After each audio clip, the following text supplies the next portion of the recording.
ছেলেরা মাথায় ব্যান করতে পারবে কিনা? আমরা অনেক সময় ছেলেরা চুল বাবরি রাখি, বড় রাখি, অনেক সময় চুলে ব্যান পড়ি, মেয়েরা ব্যান পড়ে না, অনেক সময় ছেলেরাও ব্যান পড়ে, এরা পড়তে পারবে কিনা?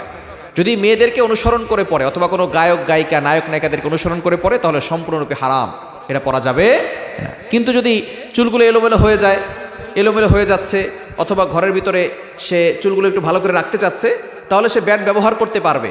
তবে কোনো মেয়েদেরকে অনুসরণ করে, কোনো নায়ক নায়িকাদেরকে অনুসরণ করে সেটা পড়লে সেটা হারাম হবে। এজন্য ব্যান্ড ব্যবহার করা যাবে আপনার পরিপাটির জন্য, পরিচ্ছন্নতা থাকার জন্য, তবে কাউকে অনুসরণ করে পড়া যাবে। কারণ নবী সাল্লাল্লাহু আলাইহি ওয়াসাল্লাম জানিয়ে দিয়েছেন, মান তাশাব্বাহা বিকওমিন ফাহুয়া মিনহুম, the person with whom he is in love with him. যার সাথে যার মহব্বত তার সাথে তার কিয়ামত। আমাদের মহব্বত থাকতে হবে নবীজির সাথে। ইহুদি খ্রিস্টানদের সাথে আমরা কোনো মহব্বত রাখতে চাই? আমরা মহব্বত রাখবো কার জন্য?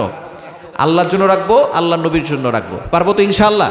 নবী যেটা করেছেন সেটা আমরা করব, নবী যেটা করেন নাই আমরা নবীর সুন্নতকে বাদ দিয়ে কোনো কিছু করতে যাব না। আল্লাহ তাআলা আমাদের সকলকে বোঝার তৌফিক দান করেন, সকলে বলেন আমিন।